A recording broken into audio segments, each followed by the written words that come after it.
مختصر وقت ہے اور حالات آج پوری دنیا کے بہت تیزی سے بدلتے جا رہے ہیں، بلکہ ہم قیامت سے بہت قریب ہوتے جا رہے ہیں۔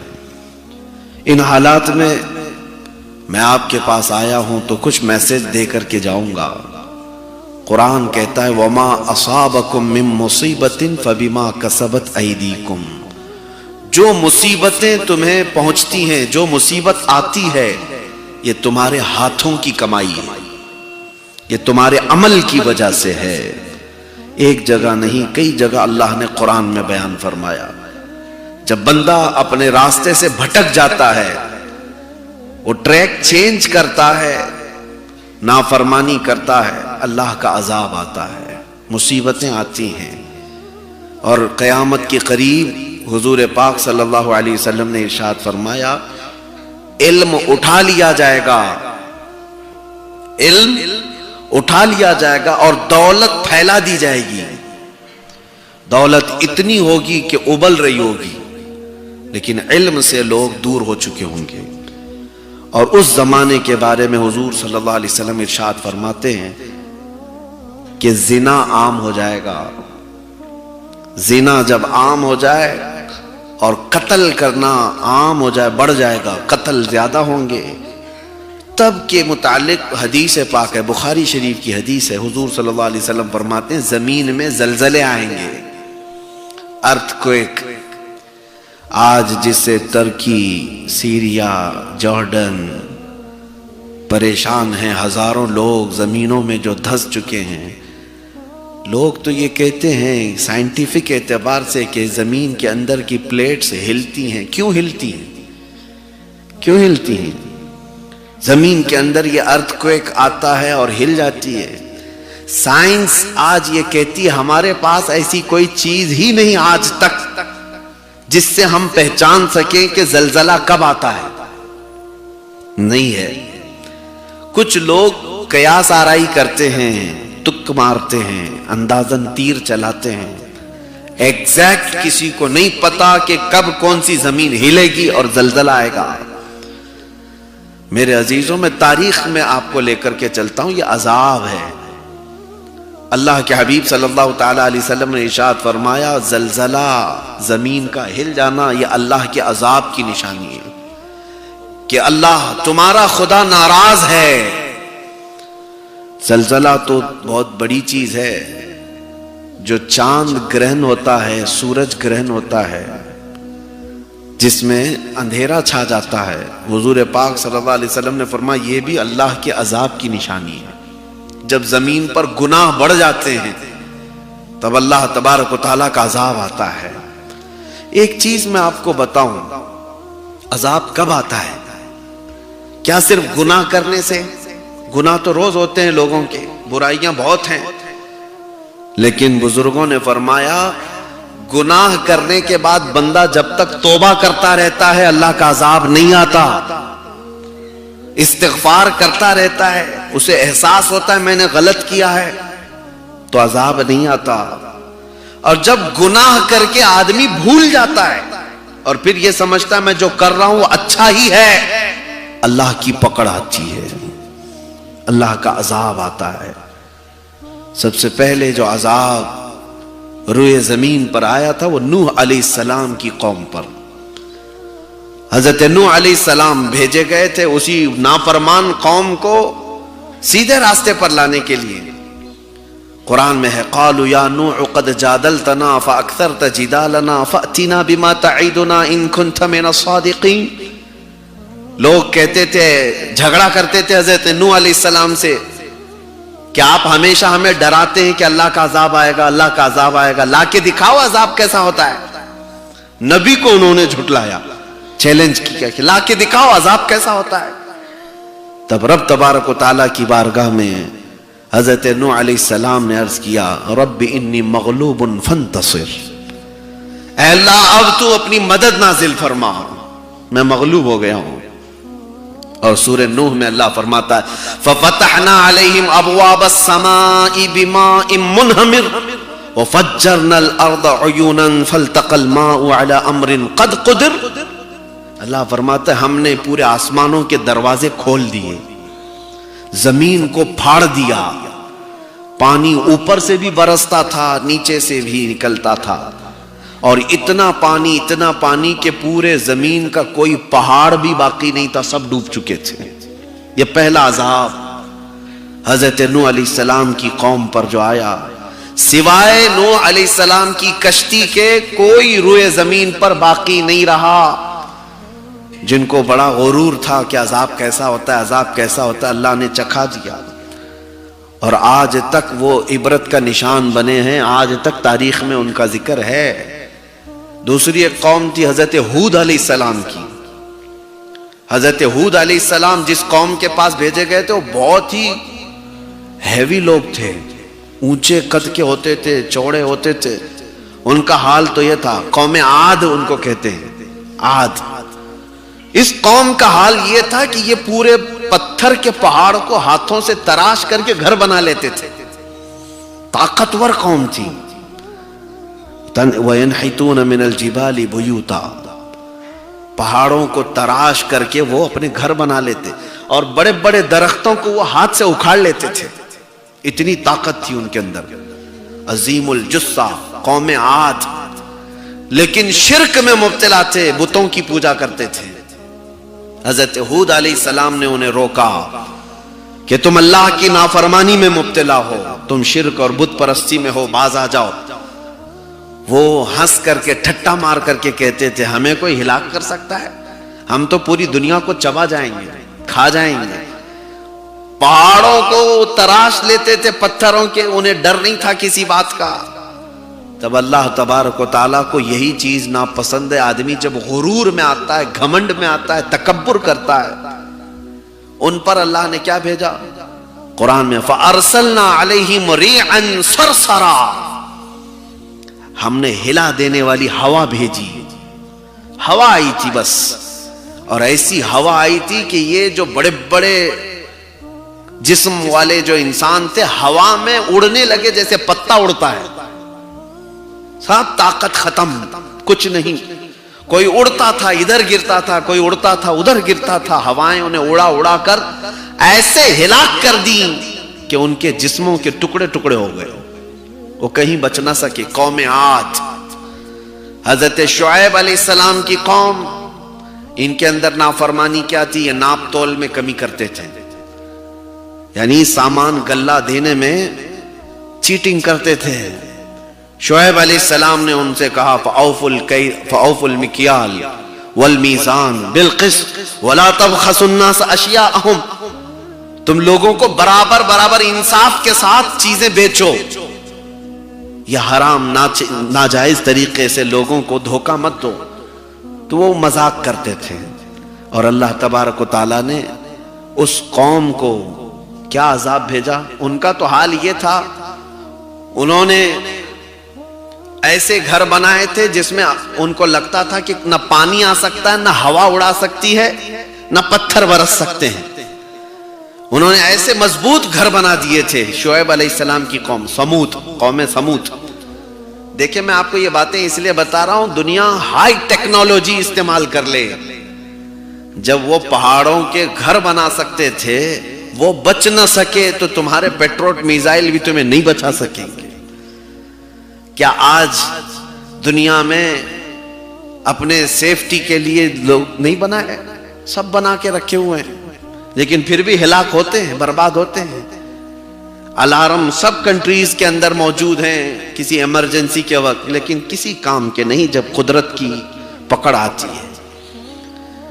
تو قوم سمود جو حضرت شعیب علیہ السلام کی قوم ہے، انہوں نے ایسے گھر بنائے تھے کہ انہیں پرانے عذابات معلوم تھے کہ نوح علیہ السلام کی قوم کو پانی میں ڈبو دیا گیا، ہود علیہ السلام کی قوم کو ہواؤں سے ہلاک کر دیا گیا، لوط علیہ السلام کی قوم پر پتھروں کی بارش ہوئی تھی، نوکیلے پتھر، جس کی وجہ سے وہ پورے ہلاک ہو گئے تھے۔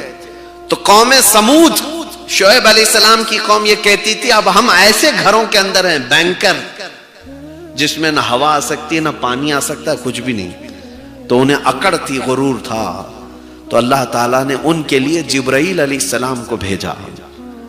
جبرائیل علیہ السلام آئے اور ایک آواز انہوں نے نکالی تھی، چیخ، ایک چیخ صیحتن جس کو کہا گیا ہے، وہ چیخ ایسی تھی کہ جو جہاں تھا وہیں گر کر کے مر گیا، اس کے کانوں سے بھیجا نکلنے لگا، جہاں تھا اس آواز سے ہی وہ ختم ہو گیا۔ شعیب علیہ السلام کی قوم بھی ہلاک ہوئی۔ میرے عزیزو، عذابات ایک لمبی لسٹ ہے۔ موسیٰ علیہ السلام کی قوم پر تو 5 بار عذاب آئے۔ فَأَرْسَلْنَا عَلَيْهِمُ الطُّوفَانَ وَالْجَرَادَ وَالْقُمَّلَ وَالضَّفَادِعَ وَالدَّمَ آيَاتٍ مُفَصَّلَاتٍ فَاسْتَكْبَرُوا وَكَانُوا قَوْمًا مُجْرِمِينَ۔ اللہ فرماتا ہے ہم نے تو ان پر طوفان بھیجا، ٹڈیوں کا عذاب اور جوؤں کا عذاب۔ اللہ نے یہ قوم بنی اسرائیل میں عذاب بھیجے، جوؤں کا عذاب، پورے جسم میں جوئیں کیڑے پڑتے تھے، اور مینڈکوں کا عذاب، خون کا عذاب، ان کے گھر کے سارے پانی کے مٹکے خون میں بھر جاتے تھے۔ یہ سب عذاب آتا ہے ان کی نافرمانی کی وجہ سے۔ اور پھر اسی قوم کو شرک اور بت پرستی کی وجہ سے اللہ تعالیٰ نے فرمایا کونوا قردۃ خاسئین، دھتکارے ہوئے بندر بن جاؤ۔ بندر بھی بنا دیا گیا، خنزیر بھی بنا دیے گئے، کئی طرح کے عذابات آئے۔ لیکن میرے عزیزو، وہ گناہ آج بھی ہو رہے ہیں، لیکن ویسے عذابات نہیں آتے ہیں، ہمارے چہرے نہیں بدلے جاتے، آج ہمیں بندر اور خنزیر نہیں بنایا جاتا۔ گناہ ہو رہے ہیں لیکن ویسا عذاب نہیں۔ کیوں؟ قرآن کہتا ہے وَمَا كَانَ اللَّهُ لِيُعَذِّبَهُمْ وَأَنْتَ فِيهِمْ، اللہ اس امت کو ویسا عذاب نہیں دے گا اس لیے کہ ان کے بیچ میں میرا محبوب آرام کر رہا ہے۔ اے رسول، آپ ان کے درمیان میں ہیں، آپ ان کے درمیان میں۔ اب تک ہم جو بچے ہوئے ہیں، لوگ ہم سے سوال کرتے ہیں کہ مولانا آپ تو کہہ رہے ہیں ناپ تول میں کمی کرنے کی وجہ سے شعیب علیہ السلام کی قوم ہلاک ہو گئی، بت پرستی کرنے کی وجہ سے حضرت ہود علیہ السلام کی قوم ہلاک ہوئی، آج تو سب بت پرستی عام ہے، زنا بھی ہے اور لواطت بھی ہے، اور پھر ناپ تول میں کمی بھی ہے، سب ہے، لیکن ویسے عذابات کہاں ہیں؟ عذابات کو چیلنج مت کرو، تم بچے ہوئے ہو تو رسول پاک کی رحمت کی وجہ ہے، میرے آقا صلی اللہ تعالی علیہ وسلم کی رحمت کاملہ ہے جو ہمیں آج تک بچا رکھی ہے۔ لیکن میرے عزیزو، اسی رسول نے یہ بھی فرمایا قیامت کے قریب زمین ہلا دی جائے گی، زلزلے آئیں گے، طوفان آئیں گے، زمین میں لوگ دھس جائیں گے۔ آج جب ہم یہ حالات دیکھ رہے ہیں تو دل ہمارا پسیج جانا چاہیے۔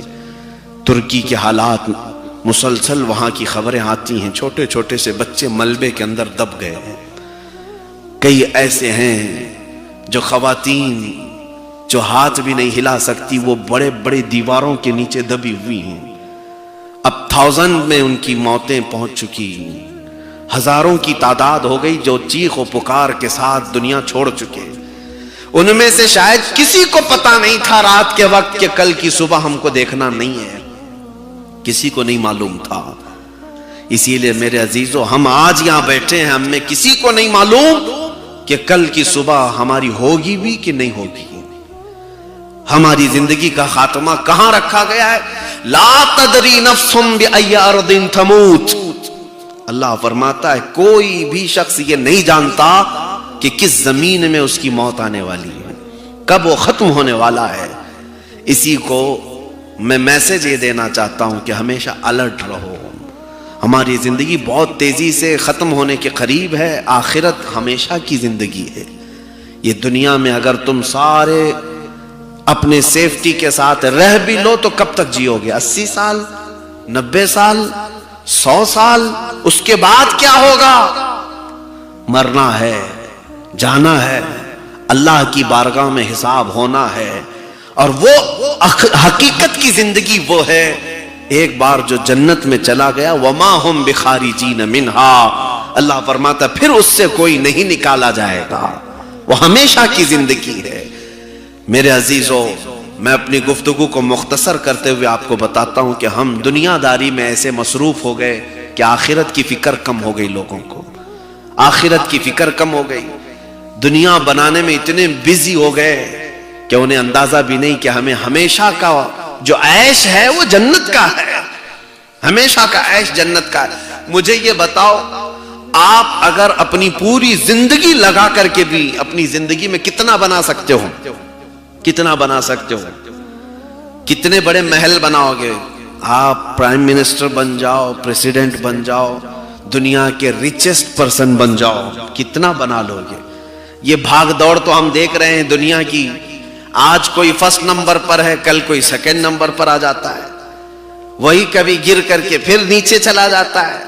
یہ بھاگ دوڑ تو چل رہی ہے، لیکن پوری محنت کے ساتھ بھی تم دنیا میں کتنا بنا لو؟ پوری دنیا تو نہیں خرید سکتے، پورے ورلڈ کو تو نہیں خرید سکتے، آج کی بات کر رہا ہوں۔ لیکن آؤ میں تمہیں بتاؤں، حدیث پاک میں ہے قیامت کے دن جنتی جنت میں جا چکے ہوں گے، فیصلہ ہو گیا سب کا، سب سے لاسٹ جو بندہ دوزخ سے نکالا جائے گا اور جنت میں جائے گا، لاسٹ پرسن، آخر میں جانے والا، جب وہ جنت میں جائے گا تو دیکھے گا ساری سیٹس فل ہیں، سب بیٹھے ہوئے ہیں جنتی اپنے اپنے محل میں، اور سب اپنے مسند پر آرام کر رہے ہیں، ان کے اطراف حوریں ہیں، غلمان ہیں، موتیوں کے، چاندی سونے کی اینٹوں سے بنے ہوئے محلات میں وہ آرام کر رہے ہیں۔ جو لاسٹ جنت میں داخل ہونے والا ہے وہ دیکھ رہا ہوگا ادھر سے ادھر، میری جگہ کہاں ہے؟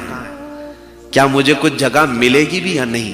سنو، اللہ کریم رب العزت ارشاد فرماتا ہے، اے بندے آجا میری جنت میں، جنت میں آجا۔ وہ پوچھتا ہے مولا میری جنت میں کوئی جگہ ہے؟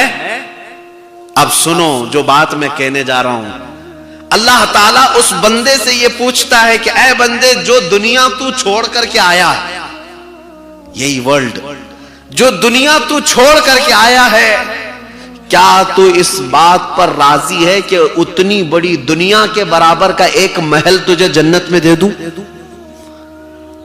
دنیا کے برابر کا ایک محل تجھے دے دوں۔ سب سے لاسٹ میں آنے والے کے لیے آپشن ہے، سب سے لاسٹ میں۔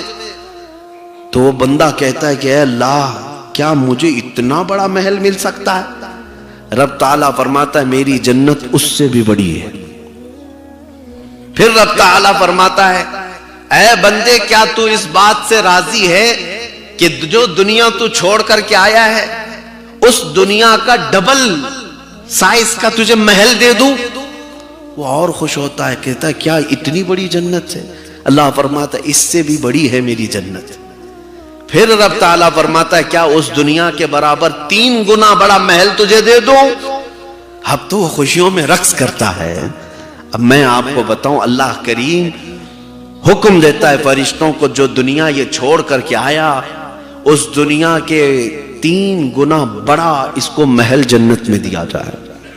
جو سب سے لاسٹ جنت میں گیا اس کا یہ حال ہے، جو پہلے جا چکے ہوں گے ان کو کیا ملا ہوگا؟ جنت کی نعمتیں حقیقی نعمت ہے۔ اسی لیے میں کہہ رہا ہوں تم ناک زمین پر رگڑ رگڑ کر کے بھی اگر کما لیے تو پوری دنیا تو نہیں لے سکتے۔ اصل ہمیں جو ملنا ہے وہ جنت میں ملنا، ہماری آخرت حقیقت ہے، ہمیں آخرت میں جو ملنا ہے وہ اصل ہے۔ اس لیے اعلیٰ حضرت فاضل بریلوی رضی اللہ تعالیٰ عنہ فرماتے ہیں کہ یہ دنیا کا حال یہ ہے، شہد دکھائے زہر پلائے، شہد دکھائے زہر پلائے، قاتل ڈائن شوہر کش، اس مردار پہ کیا للچائے، دنیا دیکھی بھالی ہے۔ جو اس سے دل لگایا وہ اسی میں رہ گیا۔ مولانا جلال الدین رومی رحمت اللہ علیہ لکھتے ہیں مثنوی میں، مثنوی شریف میں لکھتے ہیں کہ ایک شہد کا قطرہ، شہد جانتے نا ہنی، گرا ہوا تھا زمین پر، ایک چونٹی آئی اس کو چکھنے کے لیے، سائیڈ سے کنارے سے تھوڑا سا چکھا اور جانے لگی، پیٹ نہیں بھرا، واپس آئی۔ لالچ ہے چونٹی کے اندر میٹھے کے لیے، میٹھا جہاں بھی ہوگا چونٹی آ جاتی ہے۔ پھر دوسری طرف سے آئی، وہاں سے تھوڑا چکھی، پھر گئی، پھر آئی تیسری طرف، پھر آئی چوتھی طرف، سائیڈ سے شہد کے قطرے کو وہ چکھتی رہی، ٹیسٹ کرتی رہی۔ پھر دل میں یہ خیال آیا کہ شہد کے بیچ والے حصے میں کتنی مٹھاس ہوگی، میں تو سائیڈ سائیڈ سے لے رہی ہوں، اوپر جا کر کے دیکھتے ہیں تو شہد کے اس قطرے کے اندر گم ہوتا ہے نا، چپکتا ہے، تو چونٹی اوپر سے ٹیسٹ کرنے کے لیے چڑھ گئی، پورے ہاتھ پیر اس میں چپک گئے اور اس کا منہ بھی چپک گیا۔ مولانا جلال الدین رومی فرماتے ہیں وہ چونٹی شہد کے لیے اوپر تو گئی لیکن اس کی موت ہو گئی، وہاں سے نکل نہ سکی۔ فرماتے ہیں یہی حال دنیا والے کا ہے، کبھی وہ سوچتا ہے تھوڑا مال یہاں سے لے لوں، تھوڑا مال یہاں سے لے لوں، لیتا لیتا لیتا پھر وہ سوچتا ہے بڑے بڑے لوگ جو بنگلوں میں فخر کرتے ہیں وہاں کیسا ٹیسٹ ہوگا، وہاں جا کے دیکھتا ہوں۔ تو دنیا میں بڑھتا جاتا ہے اور یہ دنیا اسے ایسا گھیر لیتی ہے، موت آ جاتی ہے، توبہ کی توفیق نہیں ملتی، توبہ کی مہلت بھی نہیں ملتی، وقت بھی نہیں ملتا۔ اس لیے میرے عزیزو، اس دنیا کو اعلیٰ حضرت نے سچ فرمایا، شہد دکھائے زہر پلائے، حقیقی زندگی میرے مصطفیٰ کے قدموں میں ہے۔ نبی پاک صلی اللہ تعالی علیہ وسلم کی غلامی میں جو لطف ہے وہ کسی زندگی میں نہیں ہے۔ دیکھو بلال حبشی سب چھوڑ کر کے آئے، اور مکہ والے انہیں مارتے بھی تھے، گھسیٹتے بھی تھے، لیکن میرے مصطفیٰ کی غلامی میں جب آئے، مقام کیا ملا؟ جب مکہ فتح ہوا تھا تو جانتے کعبے کی چھت پر کس کو چڑھایا گیا؟ بلال حبشی کو چڑھایا گیا، تاکہ دنیا کو یہ بتایا جائے کہ جو رسول کا غلام ہوتا ہے وہ کعبے کے اوپر بھی پہنچ جاتا ہے، اس کے قدم خانہ کعبہ کے اوپر ہے۔ اسی لیے ہم نے یہی سب دیکھا ہے زندگی میں، جو حضور کی مصطفیٰ کریم صلی اللہ علیہ وسلم کی وفا کرتا ہے، وہ ذرہ ہو تو اللہ اسے تارا بنا دیتا ہے، وہ اگر قطرہ ہے تو اللہ اسے سمندر بنا دیتا ہے۔ آئیں ہم اللہ کریم کی بارگاہ میں توبہ و استغفار کرتے ہیں، مولا ہم سب کو گناہوں سے توبہ کی توفیق عطا کرے اور عذابات سے اللہ ہماری حفاظت فرمائے۔ جو ہولناک عذابات آئے اور جو ترکی، سیریا، جارڈن وغیرہ کے غریب مسلمان یا جس طرح بھی لوگ جوجھ رہے، مولا ان پر رحم کرم فرما دے۔ اے اللہ ان کو جو انتقال کر چکے ان کی بے حساب مغفرت فرما دے، اور جو آج زخمی ہیں اللہ انہیں شفا عطا فرما دے، اور پوری دنیا کے مسلمانوں کو مولا تو اپنے رحم و کرم میں جگہ عطا فرما، تیرے حبیب پاک کے سچے غلام بنا دے، زندگی میں بھی عزت عطا کر، اور آخرت میں میرے رسول کے جھنڈے تلے ہم سب کا حشر فرما۔ وآخر دعوانا ان الحمدللہ رب العالمین۔ السلام علیکم۔